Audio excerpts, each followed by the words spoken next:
Hey everyone, stick with us versus herd. If it's your first time here, like the content, hit subscribe. If you want to get notifications from when we post videos, tap the bell. If you want to subscribe to our options trading live channel, I go live Monday through Friday, 30 minutes before market open. Link is below in the description to subscribe to that channel. And if you want to join the UVH fam, our community, links are below in the description to our Discord and our options trading group on Facebook. If you made money today, comment got paid.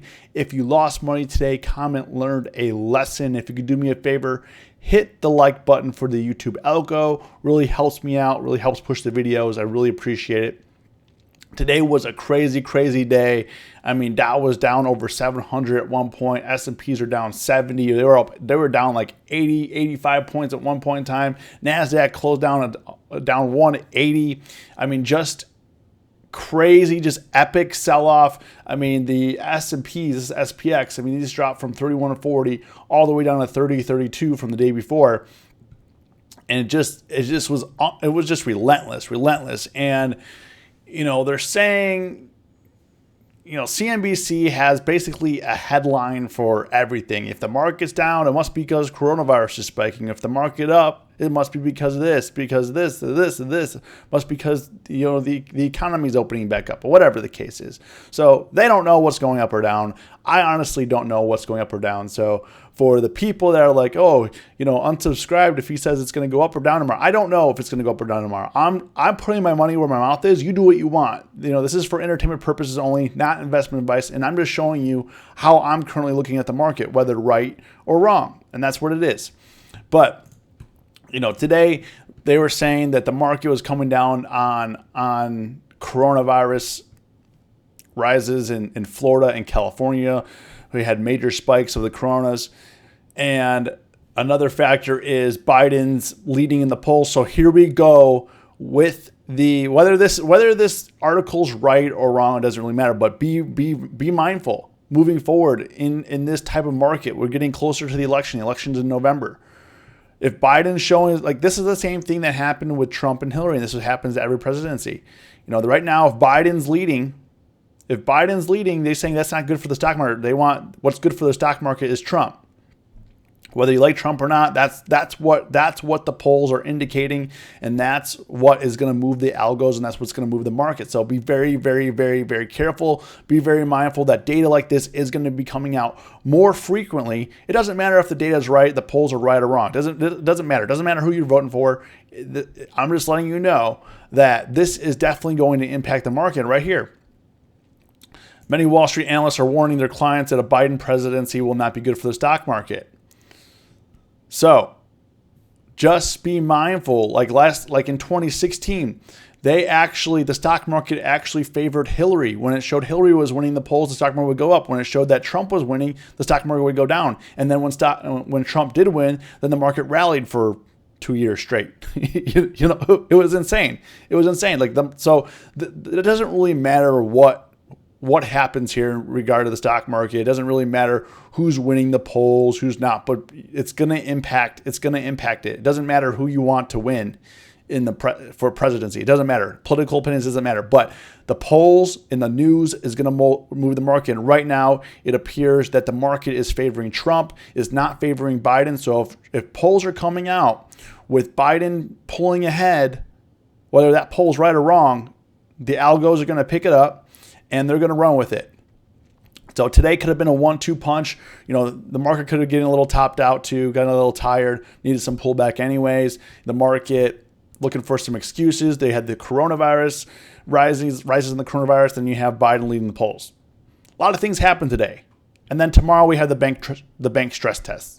So bank stress test tomorrow. Data is going to be coming out how well the banks performed regarding the stress test. So it's going to be stress test. So it's going to be interesting. So getting into kind of what I'm looking for tomorrow, I'm going to go over my trades as well. I did have a red day. This is my first day back in a few days. I haven't been trading, and as you guys know, I haven't been making videos because I've just been kind of really busy outside. But you know, what I saw here, what I'm looking at right now, SPY hit 302.10, right?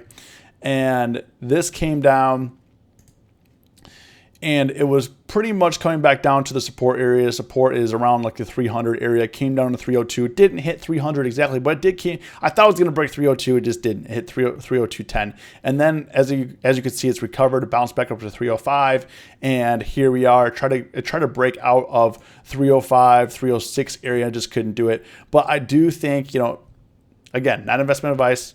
What I think for tomorrow is I do think we're going to get a gap up. I mean, that's what I think. I don't know. Maybe we won't. Maybe we will.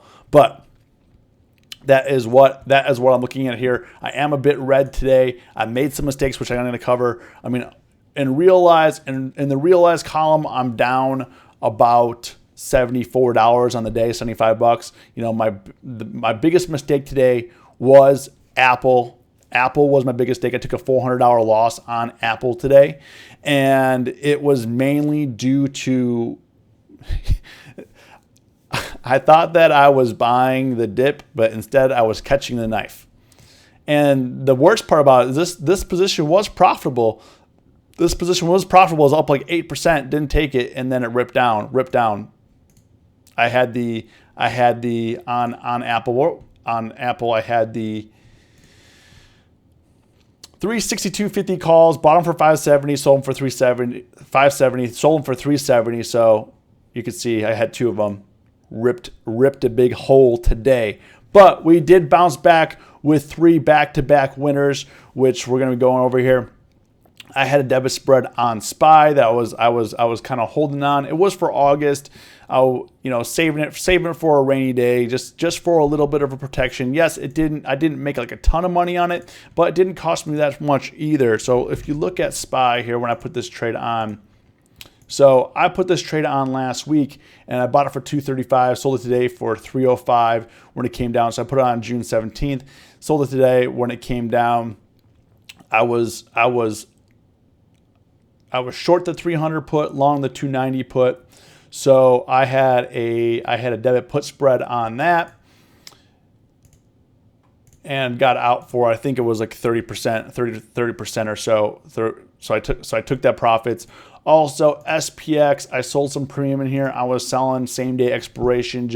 I was selling the 30/60, 30/55 credit put spread. Made 160 on that. So on SPX today.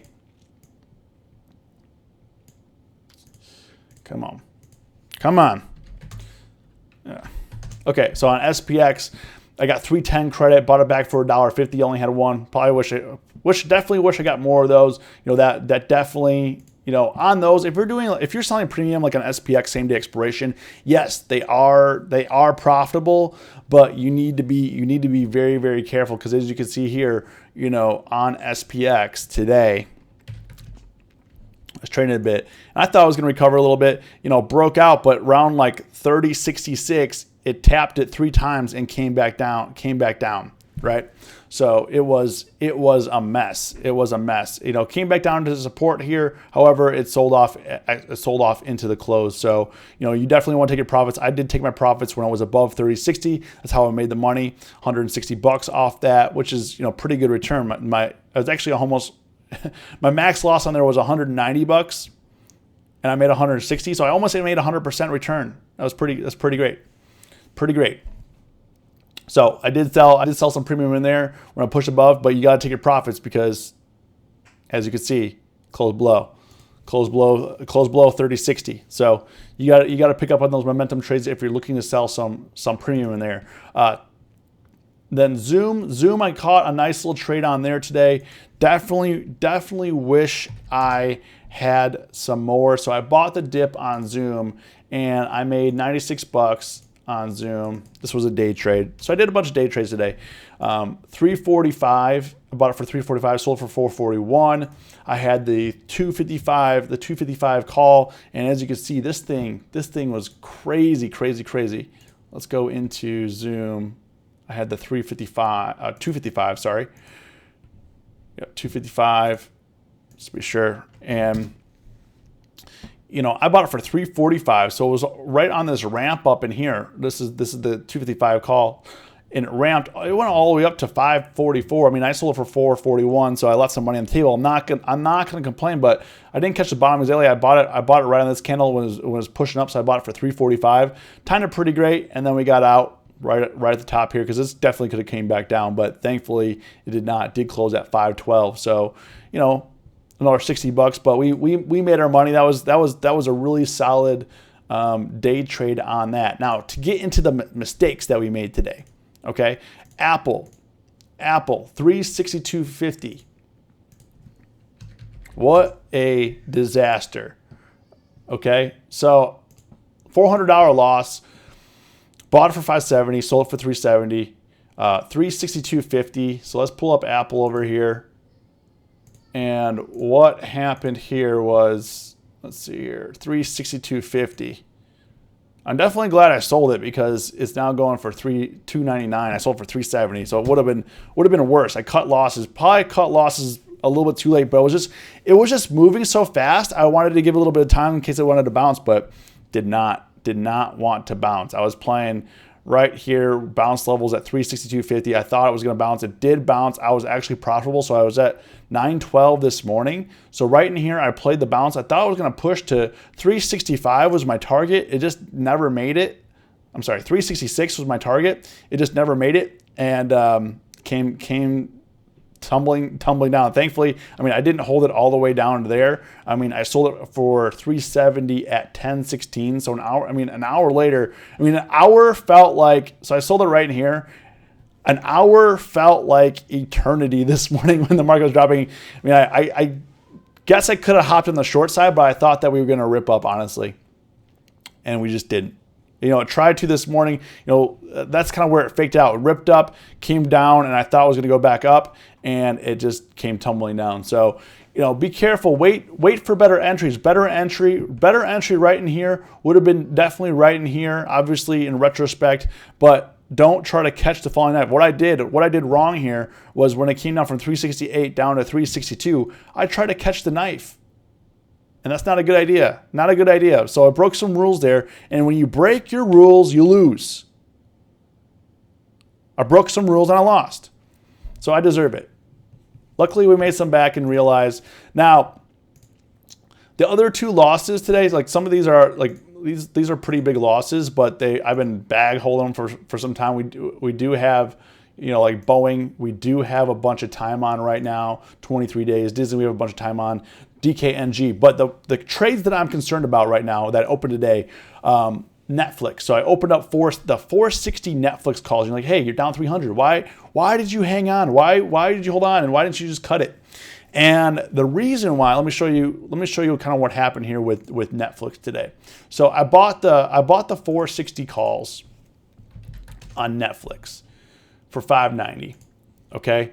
So let me pull up Netflix here. Let me pull up those 460 calls, right? Yep, 460 calls. And this is what happened, okay? So I had a really good entry on here. I felt at 1028. So right in here, I did buy the dip. Came down to 455. It was looking like it was bouncing. So at 1028, I got in. And it was slowly grinding up. So let me zoom in on today's price action on this call. So I got it 590. So I bought it right at 1028. So I bought it right in here. It did come down a little bit. It bounced back and it was coming back, and near close, I was actually profitable on it pretty much all afternoon. It was pushing 596 all afternoon, and then right at close, they took it down. So right at close, I went from in the last 15 minutes at close, I went from break even to be down 300 on that trade, and that's kind of why I held on, because it was maintaining the range. And yes, I'm down money on it, but I just need to push a little bit higher. The trend is intact here. I mean, it's just pushing the bottom of the range.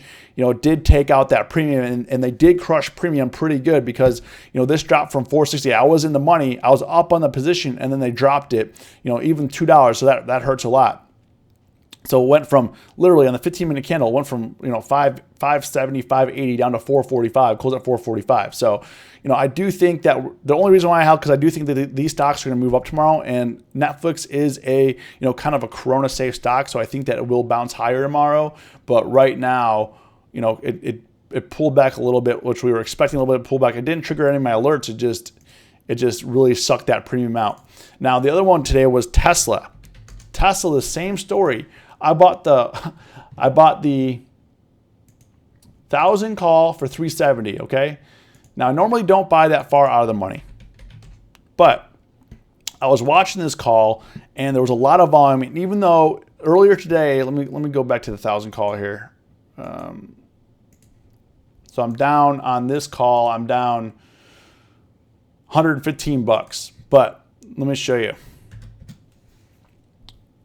Let me show you what I was looking at here. So I bought this for 370. It basically maintained all day long. So at noon, right in here, I bought it right here, pushed up to 463. Probably should have took the profits. Came back down. Basically was maintaining right around $4 all day. And then again, they dropped it right down from 389 down to 250. So I was profitable on it at close, and then they dropped it right at close. So sometimes price action like that gets a little funky, and that's the reason why I held it. Even though it was pretty much maintaining, it was maintaining also the price. The premium wasn't getting crushed, which is really, really interesting. The premium was getting crushed until close. They brought that premium down, even though it was tapping 960 beforehand, the premium just wasn't getting crushed. If you look here, like at 1345, 1350, 960, if we look here, same thing. It was still like $4, even though it was same price. Closed at 960, they brought it down to 250. So they crushed premium right at close, which kind of tells me they might be trying to ramp this up tomorrow. So that is kind of what happened. Yes, it's a little bit ugly. We did make some money. We did lose some money. We'll see what happens tomorrow. If you watch this video to the end, comment, watch to the end. As always, stay safe, stay green. It's us versus herd.